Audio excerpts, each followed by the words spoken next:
I worked hard, but my parents favored my sister. When they asked for money for her, I refused. My grandparents supported me and cut them off. I believed my parents were finally treating me properly since I had shown myself, but it turned out to be nothing more than a demand for their daughter and her 6 children from 3 consecutive marriages. I grew up knowing I was not the favorite child. My parents were always more concerned about my younger sister Emma, who seemed to have endless opportunities and support no matter how many times she made bad decisions. I grew accustomed to standing on my own 2 feet.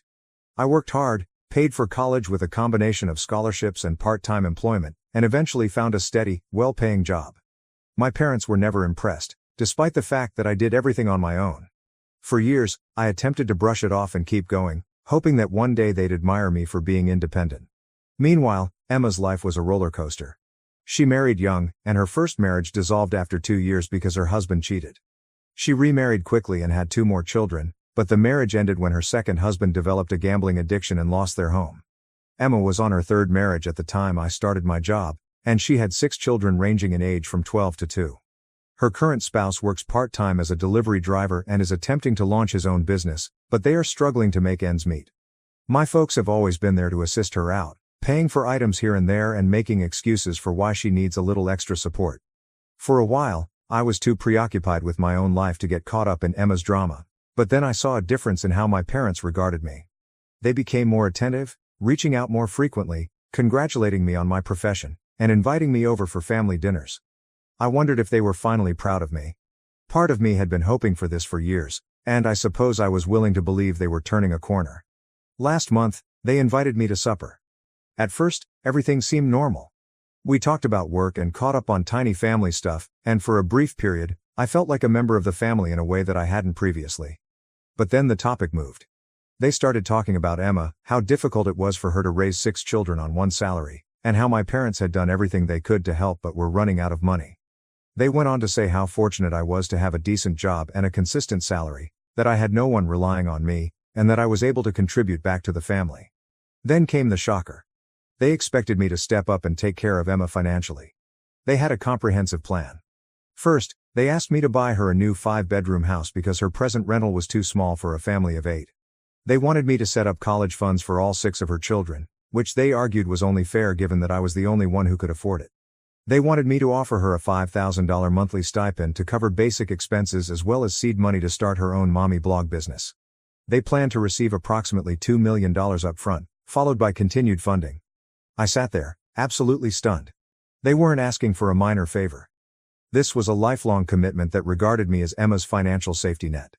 In that moment, I recognized that their recent compassion was not because they had finally accepted me as their son, but because they regarded me as a walking ATM for Emma. I informed them that, while I was willing to assist with minor bills or in the event of an emergency, I was not comfortable taking on such a large financial burden. At that point, the family conversation shifted completely. My mother began to cry, accusing me of abandoning the family when they needed me the most, and my father labeled me selfish and ungrateful. They stated I was revealing my true colors and that they were disappointed with who I had become. The dinner finished with them storming out. I believed that would be the end of it, but I was mistaken. Within hours, Emma began assaulting my phone with texts accusing me of jeopardizing her children's future. She even had her children send me messages like, "Uncle doesn't love us anymore." It was unbearable, so I blocked their phone numbers. After a while, I couldn't believe the situation had gotten this bad, all because I refused to fund my sister's life. The next day, my grandmother, my father's mother, called me unexpectedly.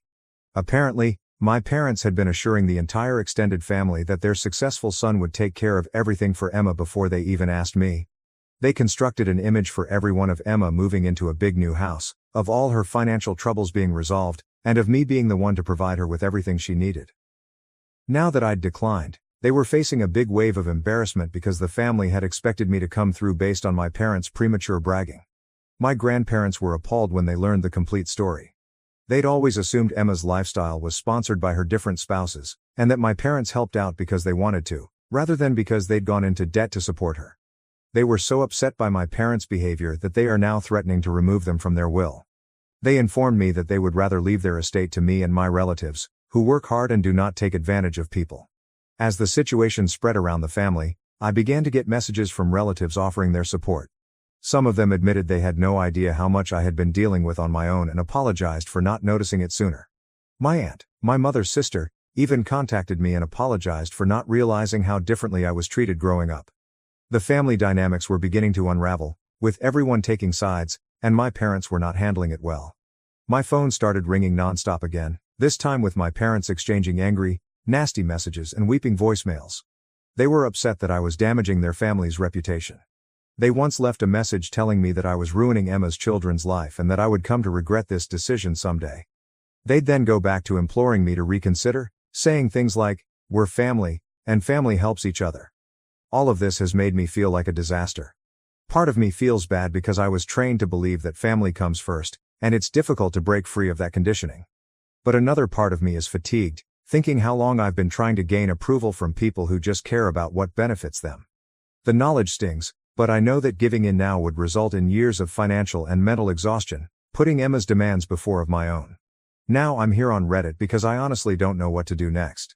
Do I hold firm and maintain my limits because I know it's the best thing for me, or is there a compromise I'm not seeing? I could appreciate some unbiased counsel on this problem. Update 1. The situation with my parents and sister has deteriorated beyond my expectations. Just a few days after I told my grandparents the complete tale, they weren't lying about revising their will. They actually followed through, contacting their lawyer very immediately to ensure that my parents were removed from their inheritance. My grandparents had always been the quiet, keep the peace kind, so this wasn't just surprising, it was unprecedented in our family. However, it appears that my parents' years of favoritism toward Emma were the final straw. My grandparents also went above and beyond, convening a family meeting to clear the air. They planned it over the phone so that everyone, including myself, could attend, despite the fact that I live further away. They wanted everyone to grasp exactly what was going on, and based on what they implied, I had a hunch they were going to disclose stuff I had no idea about. The meeting was attended by a few aunts, uncles and cousins, basically, anyone close enough to be affected by this. When the conference began, my grandparents wasted no time. They instantly revealed that they had been paying large sums of money to my parents for the previous many years to aid both me and Emma with our education and future aspirations. They had given my parents more than $200,000 in all, with the expectation that it would be split evenly between Emma and me. I was speechless. I'd pushed my way through college on scholarships, student loans, and various part-time jobs, fighting to manage work and classes, whereas Emma seemed to live on another planet, scarcely lifting a finger and continually being bailed out of every bad decision. All those years, I'd been doing everything on my own while my grandparents sent money that I never received. My grandparents were infuriated. They had expected the money would benefit both of us, but now that they see how my parents had spent it, they feel absolutely deceived. They'd made it clear to my parents that they wished to support both of us, but it turned out that the money had primarily gone to Emma, covering her failed marriages, rent payments, and who knows what else. They requested that my parents provide a thorough accounting of how every dollar had been spent, threatening to bring attorneys if they did not comply. For a family as secretive as ours, this was an unimaginable step, but I could see they'd been tested. In addition, my grandparents indicated that they would establish trust funds for each of their grandkids, including Emma's 6 children. However, they made it clear that the money would be carefully handled by an independent trustee and could only be used for certain purposes, such as education or healthcare. They made it clear that they did not want my parents or Emma to have access to these funds, which was a big relief. At the very least, I knew Emma's children would have a chance at a solid future without my parents depleting those accounts for other purposes. Everything exploded following the family meeting. As they began to put the pieces together, relatives began to contact me one by one. Apparently, this wasn't the first time my parents had taken money from family members in the name of assisting the kids or funding family emergencies. An aunt told me that after Emma's second marriage failed, she loaned my parents a few $1,000s, believing it was for emergency expenses. Another cousin recalls my parents asking for money around the time I went to college, claiming it was to assist me get started, but I never saw any of it. Some of them were furious, believing they had been misled about where their money had gone. Others were simply unhappy, stating they had not known how much my parents valued Emma over me. One of my cousins even showed me screenshots of discussions with my parents after I graduated from college. They had actually discouraged family from attending my graduation, stating that I wanted to keep it small and avoid a major fuss. Meanwhile, I was hoping that my family would come and celebrate with me. It felt like a gut punch to realize how much they'd consciously sought to downplay my accomplishments while continually going all in for Emma. What astonished me the most was Emma herself reaching out to me. She sent a couple long emails, each with a unique tone. In one, she tried to seem as if she had always backed me, saying how she had never known our parents' bias toward her and how she had always assumed we were close. In another, she portrayed herself as a victim of our parents' manipulation, claiming that they had blinded her to the truth about our family dynamics. But what jumped out in each communication was that she always managed to include a request for assistance during this tough period. She tried to behave as if we were now best friends, but it was evident she still wanted me to open my wallet for her. It was difficult to believe. Even after my grandparents took such severe measures to put things right, and despite the family outrage, Emma still managed to make it all about her and what she could get from me. I felt like I was seeing the same narrative over and over. She couldn't seem to grasp the concept of limits or the fact that I was tired of being a constant source of comfort. I was determined not to allow her to manipulate me back into that role. While everything was going on, my folks were busy with their own campaign. They inundated me with voicemails that ranged from violent rants to emotional appeals. In one message, my mother accused me of pulling the family apart, claiming I would regret it one day when I discovered how much I had harmed everyone. My father would then ask me to reconsider, saying we could work things out quietly and it didn't have to be such a huge deal. They even tried to guilt-trip me, telling me that I was placing my grandparents in an unpleasant situation and that I should consider how they would feel if the family divided as a result of all this. But their tactics were ineffective. My grandparents were behind me, and the rest of the family could see my parents' true colors. Some of them even contacted out to say they were proud of me for staying firm. My aunt contacted me in tears, apologizing for not noticing how differently my parents had treated me throughout the years. She said she'd always imagined I was more self-sufficient and didn't require as much assistance, but now she realized I'd been forced into that role because my parents had focused so much on Emma. As the family began to understand what I had been going through, more people came out with apologies or anecdotes about things they had noticed over the years. It was bittersweet. Part of me was relieved that the truth was finally being revealed, that others were acknowledging the sacrifices I had made on my own, but another part of me felt as if I was reliving years of pain and disappointment. All those times I felt invisible, all those times I questioned why my accomplishments didn't seem to matter so much, it all made sense suddenly. However, it did not erase the years of feeling like I was second best. The aftermath of this has been draining. My parents continue to refuse to accept responsibility for any of it. They're so concerned with the family's reputation that they can't see the damage they've done to it. This is just another disagreement that I should drop for the sake of peace, and they are trying to keep the entire thing under wraps. But I no longer feel bad for standing up for myself. I guess I'm finally seeing how crucial it is to create limits, especially with family. If I give in now, it will only mean more years of being used and taken for granted. For the first time, I feel in control of my own life. My grandparents have informed me that if my parents take this any further, they would deal with it. They've made it clear that they don't want me to feel pressured, and they've even informed me that if my parents continue to stir things up, they'll take further precautions to safeguard me. Just knowing I don't have to go through this alone has made a huge impact. Now I'm left wondering what family means at this point. All these years, I believed that being a good son and brother entailed putting everyone else first, sacrificing my own needs to ensure that everyone else was okay. But now I understand that there is a limit, and family isn't supposed to treat you like an ATM or overlook your own happiness simply because it's convenient. As things continue to unfold, I remain steadfast in my decision, but a part of me wonders if I should be doing more or approaching this differently. I'd greatly appreciate any suggestions on how to proceed. There is still so much to comprehend, and I'm trying to take it one day at a time. Update 2. My parents broke their quiet just a few days after my grandparents made their major news about the will. Instead of apologizing or acknowledging they may have gone too far, they sent a lengthy, meticulously crafted email attempting to justify every decision they had ever taken.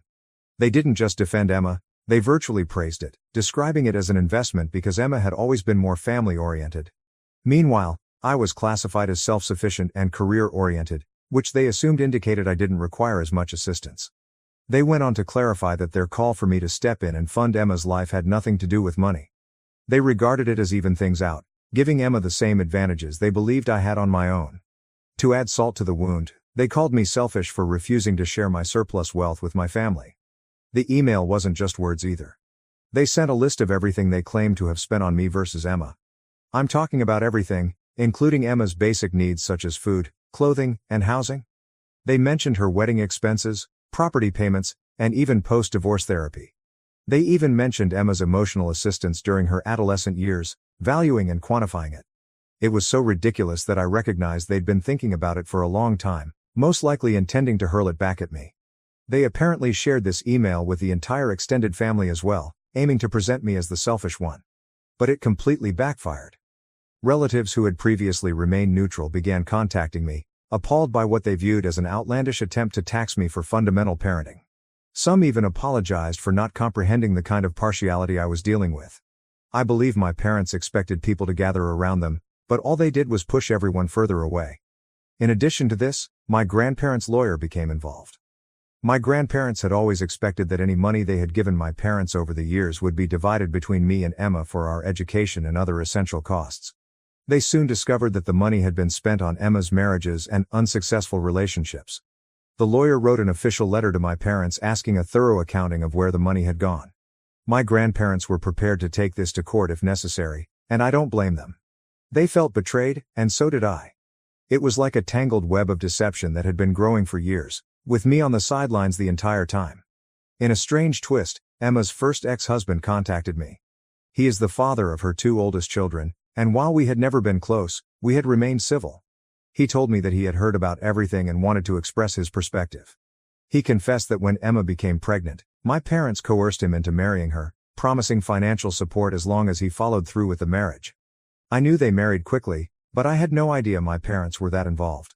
Apparently, the majority of the support my parents had provided came from money they had received from my grandparents, money my grandparents had assumed was going toward Emma's and my futures. Emma's ex even apologized, claiming he regretted not standing up to them and allowing the situation to get out of control. My parents quickly noticed the email wasn't having the desired effect, so they tried to backtrack. They wrote a follow-up reply to everyone, explaining that the previous email was sent in rage and should not be taken seriously. But it was difficult to believe that reason given that their email had clearly been planned for some time. They could have printed and dispatched it as an official document, given how detailed it was. Trying to take it back now simply made them appear worse, and no one bought it. Emma had been silent for a few days following the family meeting, but she began reaching out again. Her tone had changed from guilt-tripping to more urgent. She sent a few emails, implying that she had always loved me and had no idea our parents treated us so differently. She even tried to justify her condition, stating she didn't want to burden me but was in a terrible situation with her children. Her texts became stranger, swinging between sentimental memories from childhood and reminders of how difficult life was for her with 6 children and a suffering husband. At one point, she mentioned her husband's economic difficulties and implied that her children were struggling in school due to the stress at home. It was difficult not to feel awful for Emma and her children, but I also couldn't ignore what had happened. She had known about our parents' fondness for years and took advantage of it, leaving me to fend for myself. She wanted me to come in and help her now that she was struggling. Her communications made me feel sad rather than outraged. She was my sister, and her children were completely innocent in all of this, but it was not my obligation to save her from a predicament she had helped create. More family members began sharing their stories. One of my aunts contacted me, apologizing for never saying anything when she observed things weren't fair between Emma and me. She remembered times when my parents plainly preferred Emma and ignored me, but she didn't want to get involved at the time. She also revealed that she had volunteered to help me with my college applications, but my parents declined, claiming that I had everything under control. In actuality, I was managing everything on my own, including school applications and work.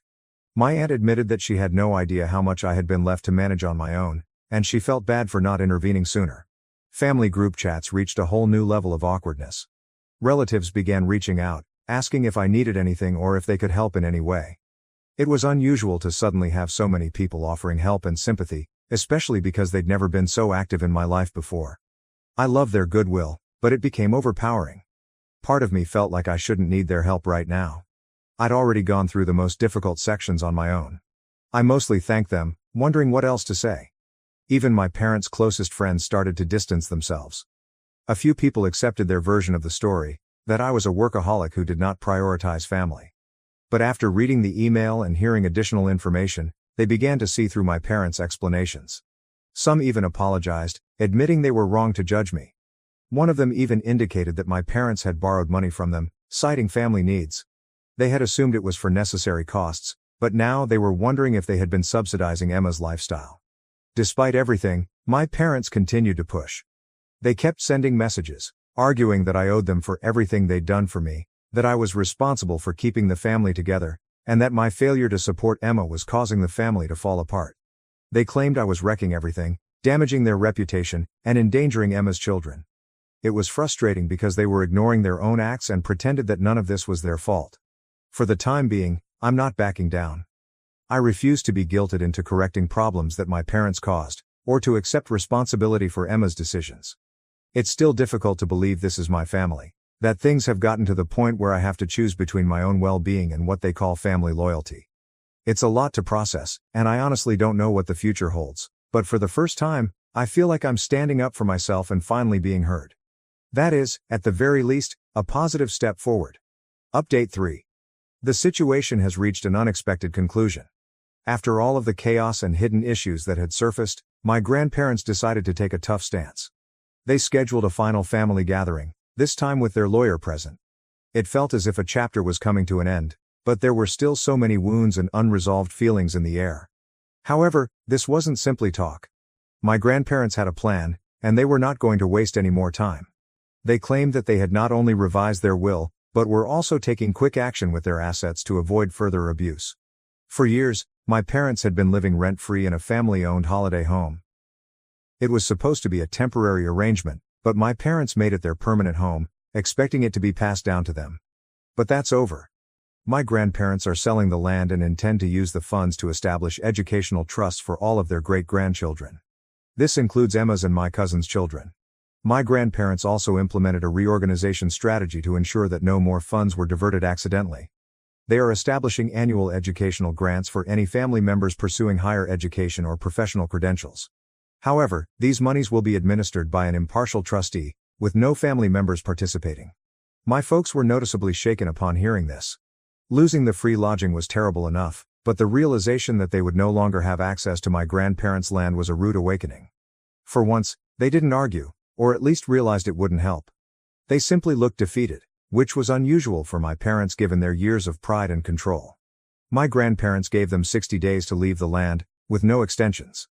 The lawyer handed them a signed document, and my parents had no choice but to comply. In a stunning turn of events, my parents admitted to certain financial errors concerning school monies supplied by my grandparents years ago. This was a tremendous revelation, and many family members were shocked.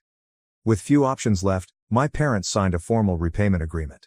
Even though I'm sure it would be difficult for them, after they leave the property, they will have to move into a small apartment and severely reduce their lifestyle. It's evident that this is a significant adjustment for them. They've lived well on family assistance for so long that I doubt they ever expected to have to budget or downsize.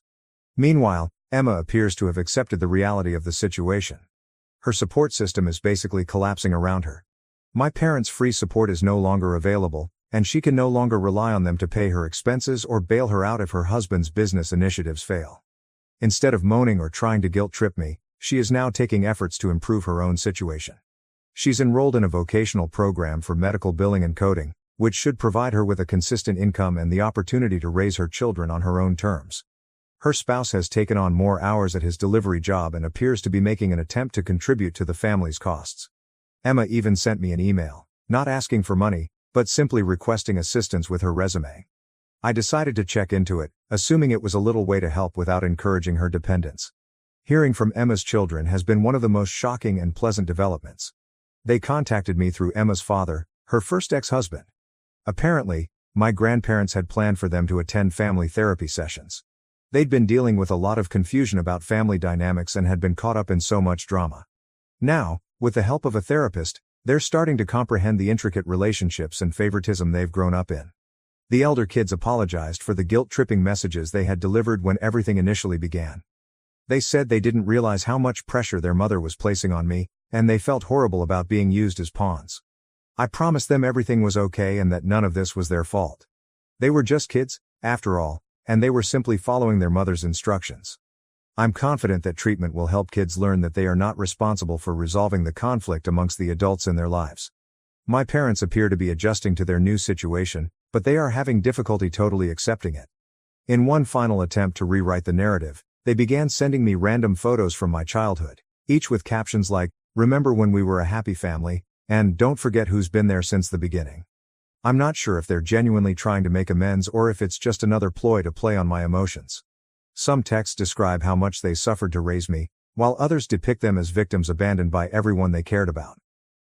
They've also been telling anyone who will listen that the family has turned against them, presenting the situation as if they were innocent victims simply trying to help Emma. But I believe most of the family has seen through it by now. They maintain their distance, and their interactions are now courteous but distant. As for me, the entire experience has been eye-opening.